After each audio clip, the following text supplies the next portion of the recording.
So a true ghost is you don't reply back. So this is kind of like a half ghost. I'm still the one that has to initiate texting and calling, and even when I call her, she's happy to hear from me, but she's only got a couple of minutes. Hi guys, I'm Andrea Gunning, and I have big news. This is the last episode of Dating Diaries Quarantine Confessions. Dre, you're breaking my heart. This season.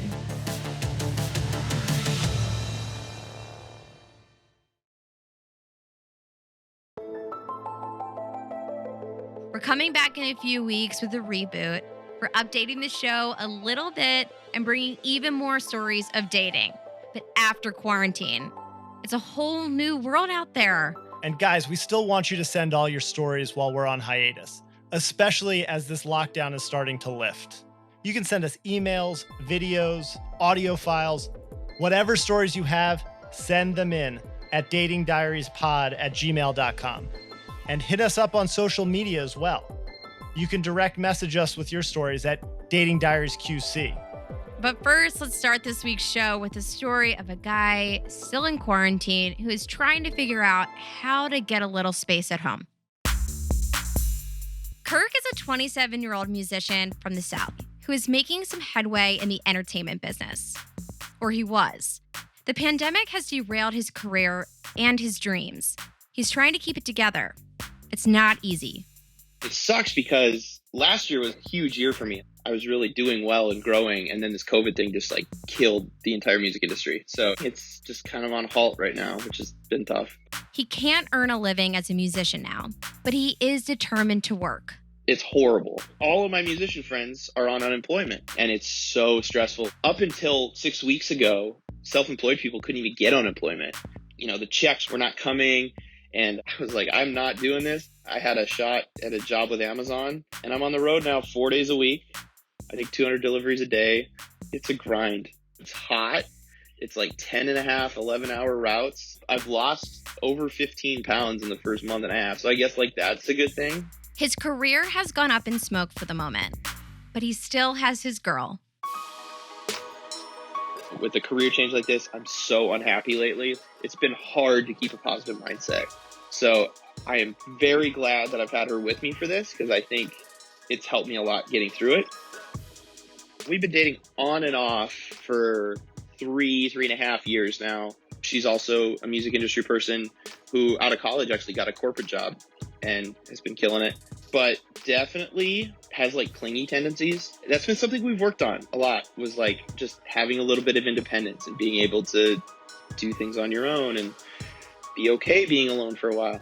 Listen, I love her. She's great. When times are good, times are really good. It's just been a journey in the 3 years, and I think we've come a long way, but I think there's still a long way to go too. I think just the massive shift that COVID has brought on us is super stressful. I'm doing something totally different. I'm stressed out all the time. It's been hard. She's working from home and is super isolated. She's by herself all day. I'm out working these crazy Amazon routes. And when I get home, I'm spent. I don't have any energy left. So I'll get home, I'll shower. She's super excited to talk to me. And then she'd follow me into the bathroom and just stand outside the shower and just talk because she was so excited to have somebody there. Recently, she'll get in the shower with me. And it's if we're going to do the shower sex thing, great. I'm more than down, but it's not that. She'll just time her showers to get in with me just to talk to me because she's been alone all day. I don't know. It's weird. I don't really know. How do you handle that? I guess locking the door is not an option. I can only try to find some alone time so much. I can only mow the grass so many times. I've definitely thrown hints out there what are you doing up here? What do you need? I'll meet you downstairs in a little bit. Little lines like that. But so far doesn't seem to be resonating. I think in the back of my head too, I'm just hoping this whole situation goes away and everything can go back to normal. But the more we get into this, the more that is probably not going to happen anytime soon. So maybe we are on the next step now of having to have a sit down. I don't think she'll take it well, and I know I'm going to have to address it gently. If you could just be direct, what would he say? I need more space. I need more alone time. It's okay to be independent. It's okay to be by yourself. You have to find some personal growth. I've worked on trying to find her hobbies. I'd say, let's find you a hobby. Recently, she's been more into fitness, which is great. So she'll find time to work out, and that gives me a little more time. They are each other's support system. And Kirk really does appreciate her. She's a giver. She's always looking to take care of me before her. And I love that. She's gifted. She's talented. She's very driven. She's incredibly supportive of everything that I try to do and want to do, but she just wants to be included. It's hard for her to say that she's okay with me going out and doing something completely on my own without her where she's not included. I think that's like her biggest thing. She wants to be included in everything. I'm super career driven, goal oriented. I'll sit there and write out my goals for the next year and want to hit them. And I don't really include my relationship goals or my goals with my significant other. Like, that doesn't happen. I think she gets almost a little offended that I'm not including her in my goals. I'm like, no, it's not that. I'm not excluding you. This is the dream. This is what I'm chasing. Kirk's hanging on to some silver lining in this pandemic mess. It's a sucky time, but if you play your cards right, you can have a lot of personal growth from all of this too. The girl is literally coming into the shower to continue a conversation. I think he doesn't know how to express his needs to her. And I don't think he knows exactly how he can tell someone who he loves, hey, I need some space. That's a really tough conversation because if not handled correctly, it's a rejecting conversation. Ben, I think you're dead on. I do think he really loves her. And I think it's totally fair to take time for yourself. But here's the reality. If she was feeling secure in their relationship, having that conversation wouldn't be all that rejecting. For sure. But we're dealing with a relationship that's been on again, off again for 3.5 years. And if you're talking about a woman that is timing her showers to continue the conversation so that she feels heard, I would suspect that there are needs that she has that aren't being met. And he has needs for space that she isn't meeting. Kirk was saying, he's like, I do a hint here, I hint at this. Just squash all that, Kirk. Take the bull by the horns. Direct is kind. Clear is kind. Unclear is unkind.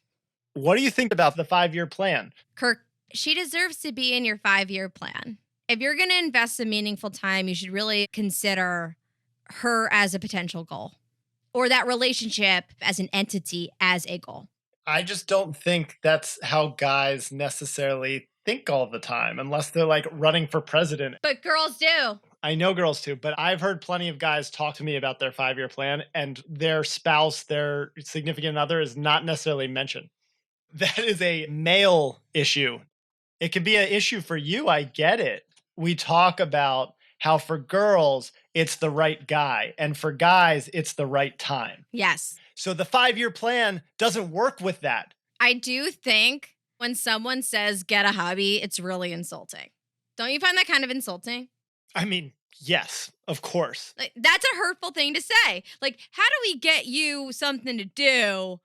I think part of a relationship is defining what you enjoy doing together and also really valuing what you guys are able to do apart. Not saying you need a hobby.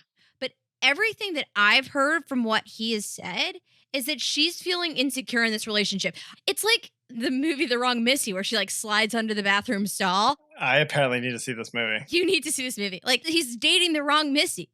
I don't believe that at all. I don't think he's dating the wrong Missy. Ben, not every relationship works out. Like, she's clearly insecure about something. I know that. But it doesn't mean that the relationship can't exist. I didn't say that. I'm just saying I don't necessarily think that he's 100% invested in her.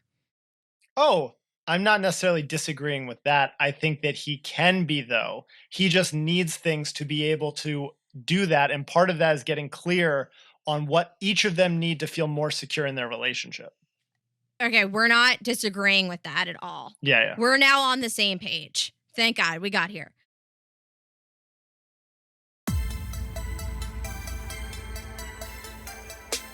Alyssa is 36, but looks like she's 26. She works for a public policy think tank that addresses issues of racial equity and economic inequality. She's very direct and self-effacing, and she's had enough of working at home and no fun in Brooklyn. I'm on like every dating app. I do really feel like now if you don't pay for them, they don't show you any of the good-looking people. That's an interesting theory. I go on Bumble, I match with people, I message them, I don't hear back. So it's like, what is the point of that? Tinder is the main one, so I actually use Tinder a lot. Alyssa does hear back sometimes, and she had a connection with a guy she found attractive. He's a musician, and he was in a show that was heavily advertised on the subway here in New York. After the first time we talked on Bumble, we never talked again. And then I kept seeing him in the subway every time I saw the ad for this ensemble show. Was it a sign?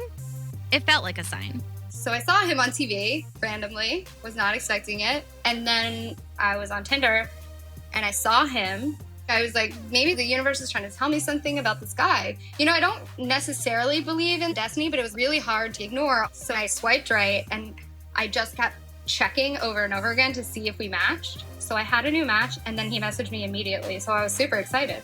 They had chatted online plenty. Alyssa gave him her number. He called me and we ended up talking for 3 hours. It was a really long and in-depth conversation. It felt like a real solid connection. And we had really great banter. And we talked about like meaningful things. It wasn't just kind of flirting back and forth.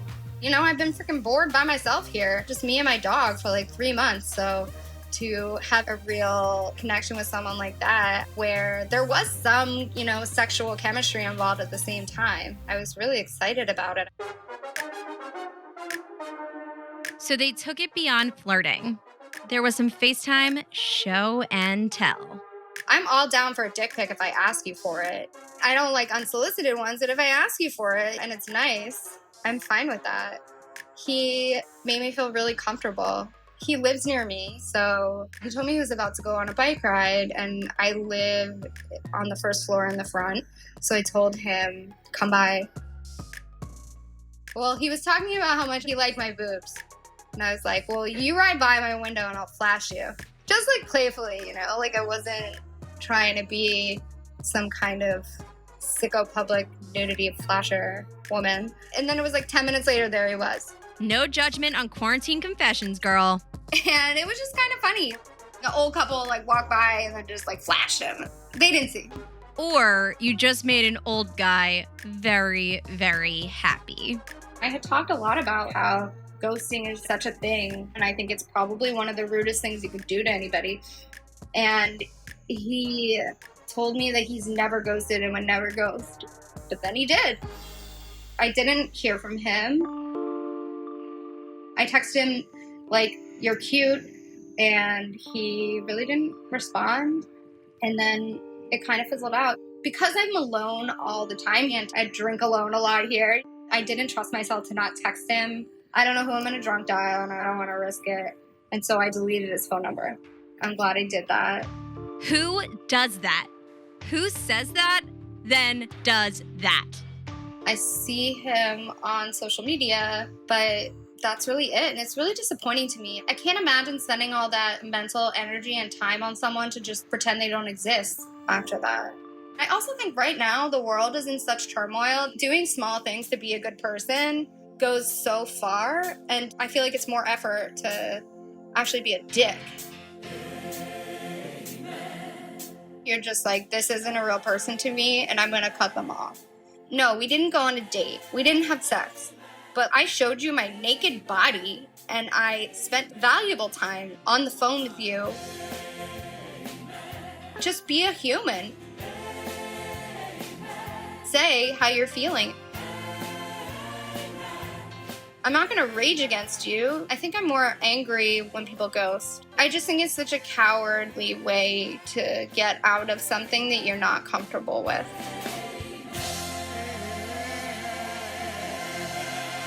Amen, sister. Any chance that they'll see each other again?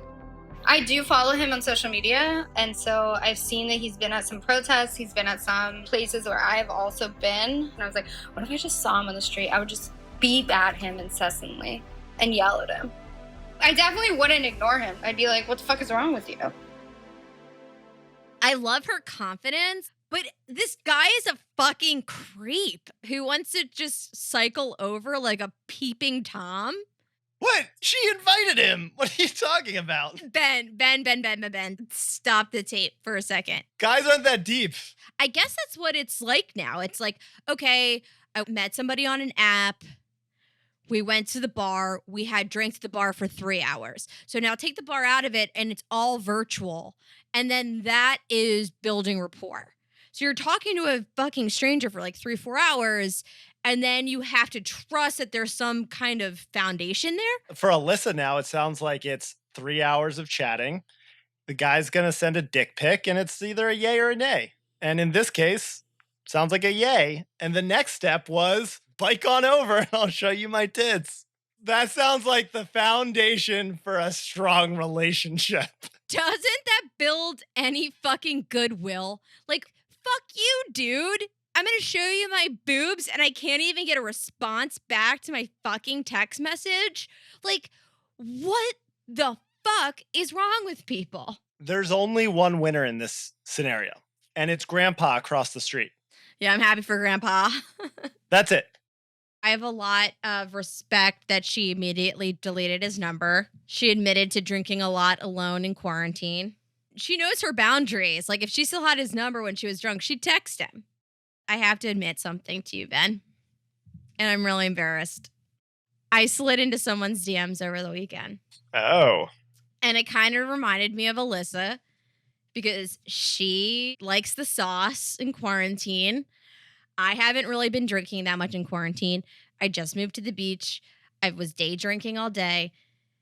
And I slid into my ghost's DMs. Whoa. Your ghost DMs. I wanted to tell you about this because it's so fucking mortifying. And I feel like this is a normal thing people do. Can you gut check and tell me how bad this is? After my ghosting situation was over, deleted the number, we like cut off ties on social media, all that. And I haven't really felt compelled to reach out to the guy, like at all. I was drinking for like 6 hours on the beach and I saw the type of dog that he had. And I just thought of him and his dog. And so I messaged him, oh my God, I saw the cutest dog. Like, it reminded me of yours, blah, blah, blah. I hope you guys are well. I have been cringing with embarrassment ever since. Did you lead with the dog? It was only about the dog. It was only about the dog. So let's talk about this. Drinking. It's fun, but you do dumb shit. It gets you in trouble. And I've been beating myself up incessantly.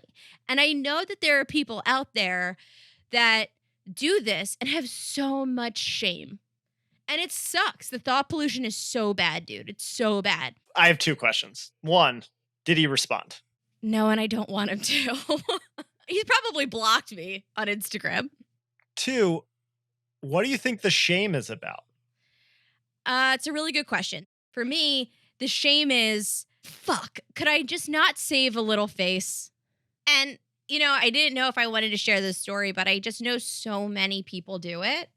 It's okay to be like, oh, I'm over this experience, but also miss somebody on occasion. Of course. Even if it didn't end well. So my drunk self knows my sober self really well. My drunk self was like, Andrea, I'm going to delete all evidence that this happened because tomorrow when you're sober, you're going to remember that you did this, but you're not going to want to see exactly what you wrote. You're not going to want to look at the typos. You're not going to want to look at the grammatical errors. So I deleted it. And I'm glad that I spared myself the embarrassment of the reread. But it's just competitive. Like, I don't want to give him the satisfaction that I'm thinking of him. But then part of me is like, so what? Who cares? He knows that I'm thinking about them. And, you know, it was a sweet thing. I was thinking about him on the beach. It's a human thing. It's not a I want to fucking be with you thing. Let's all just calm down. You can DM him tomorrow and say, God, I made a great smoothie today. I love my blender.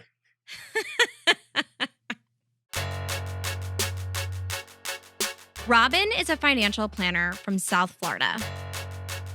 He's 49 and speaks from his heart. He's divorced and ready to fall in love again. He met someone special during lockdown. We met in Match, and then we exchanged numbers, and then slowly but surely we started to text and then actually call each other after that. When I first meet someone, what I like to do is take them out for a nice dinner and talk and all that. So that was out the door. I had to get her attention in other ways. So I just was thinking, I really like this girl because she's a cutie pie. So I just wanted to do some things that would get her attention. So I sent her an Amazon card and she was so excited. And then I sent her a gift card for this makeup place. She thanked me profusely for that. Sounds like a thoughtful guy. And then a week later, I sent her Grubhub for her and her son. What I also did was send milkshakes from Shake Shack. Since we couldn't go out to dinner, I brought the dinner to her. Whoa, now he's courting the son too? She just loved it. And she just couldn't believe all these things I was doing for her. Actually, neither can I. So I was just really going out of my way to show her that I really was into her. I almost felt like we were in love. That's how incredible the connection was. After I did all those things, we just started to get really close. I know we weren't actually physically next to each other, but I just felt that there was a connection brewing, and it was very, very exciting. And I felt like a little kid again, like I was in high school. It seemed like she felt the same way because they agreed to a date in person. And of course, Robin thought of everything. He's that guy. We just couldn't take it anymore. The heck with social distancing. We went to this beautiful park. There was a lake, and I just grilled steaks and shrimp, and it was just an incredible meal. And I had like a candlelight dinner there, and kind of like we were at a restaurant at this picnic table. And again, she was just shocked. One thing after another. Now this. I was really, really making an incredible impression on her. And it was so nice to kiss her and hold her and hug her. We weren't like going crazy in the beginning, but I'll never forget that day. It was incredible. It's nice to hear a man enjoy a date so much. They saw each other one other time after that, and Robin's affection grew stronger. What had Robin so enamored? She's just very intelligent. I respect the hell out of her. I mean, I don't think I've ever dated an executive before. But honestly, I'm really into blondes. and she's blonde and she's cute. I've only been in love a couple of times, my ex-wife and maybe 2 other women. And I got those feelings again. So I knew this one was kind of special because I know how it feels to really be in love with somebody. I just knew it was kind of going in that direction. Florida reopened, and so did her office. His new love went back to work at a very high-level job. And the energy in their relationship, well, it shifted quickly.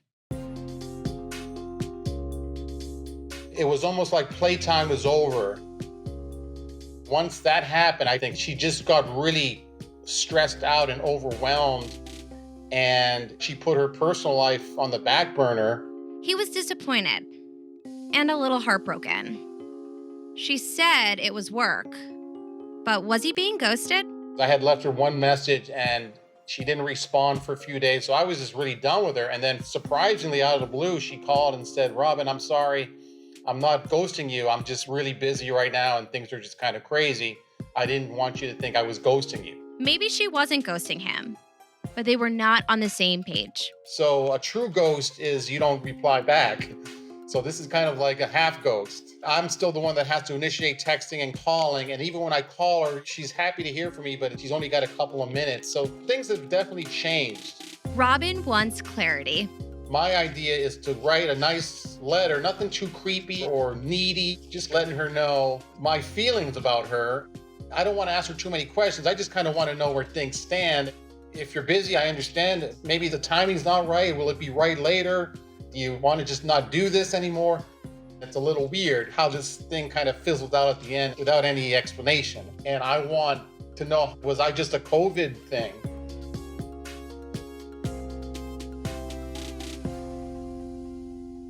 My heart goes out to Robin a little bit. One of the biggest things that stood out to me is how much he was giving to this woman. How much attention is too much attention? This is too much attention. I would agree with that. It's a lot. There's a level of creativity that needs to happen in quarantine. And there's this beautiful dance of like, I'm thinking of you. I want to do this for you. It's beyond giving for giving's sake. It feels like he's trying to woo her with tons of gifts to avoid something else that he doesn't want her to experience.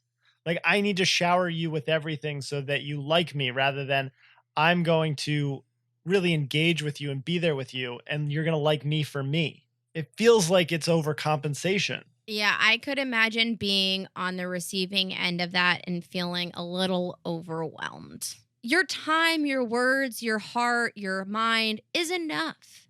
And whoever wants to receive that will. And, I think when you want to give something to somebody, if it's meaningful, I'm all for it. But it doesn't define you, and it doesn't define your worth. I could not agree with you more. Can we talk about the half ghost for a second? Because we heard this with Alyssa. We've heard this in previous stories. And I got this. People say, I was never going to ghost you. Okay, let me break it down for you people. If I don't hear from you for a few days, that's as good as ghosting. You're now just a fucking apparition. Look, she's super busy. Our world is opening up. People are going back to work, and their lives are going to feel like they're on hyperdrive because we've just been sheltering in our homes for 4 months. And what could be the sacrifice in all of this are people's relationships. I get it. It's hard. But let's be honest. If you want to make the effort and communicate, you make the effort and you communicate. If you no longer have space to dedicate to a relationship or a dating opportunity that's in front of you, just get ahead of it. Don't avoid it with a conversation that's like, I'm in a weird headspace. Voice your concerns. Say, hey, work is really gearing up. I feel like I don't have enough time to dedicate to you. I'm going to take a step back. Maybe you and I can grab a drink next week and talk about it. It doesn't have to be that serious. I think people get so caught up in not wanting to hurt someone that they overcorrect. And it just does more harm than good. So if you write a letter to her, it may say, listen, I really had feelings for you. I wanted to show you my affection. It seems like you are really busy. If you're ever interested in pursuing anything, you have my number. I love that, because you're not getting into any of the drama. You're not getting into any feelings or any hurt. Just be brief and be bold. Lay it out on the court. Let her know what you want and just keep moving. I'm sorry that you're hurting, Robin, but you're worthy and you're good and you're enough. And hopefully a new opportunity comes along soon. Guys, we're taking a few weeks to reboot, but we have some bonus episodes coming your way that you won't want to miss. Subscribe to the podcast now if you haven't already. We got some doozies. And we want your stories for season 2. Your love stories after lockdown. It's easy to reach out to us. Just email us at datingdiariespod@gmail.com. You can send a note, a video, or audio file with your story. Or message us through social at Dating Diaries QC. Hey singles, I'm right there with you. We have to look out for each other. Take care of yourself, but have some fun. Take smart precautions and be safe. Don't slide into any DMs. Except for ours. Slide into our DMs. Slide into our DMs. And stay tuned for some bonuses. I love you guys. This podcast is hosted and produced by me, Andrea Gunning. Executive produced by Nancy Glass, Ben Fetterman, and Carrie Hartman. Produced by Julie Clark and Rocky Alt. Edited by Matt Delvecchio with assistance from Dean Welsh and Kelly Wardhand. Thanks to production coordinators Megan Paisley and Brianna Fars. The show was mixed by Dave Zaya. Special thanks to Mybe Music. Some names have been changed to protect privacy.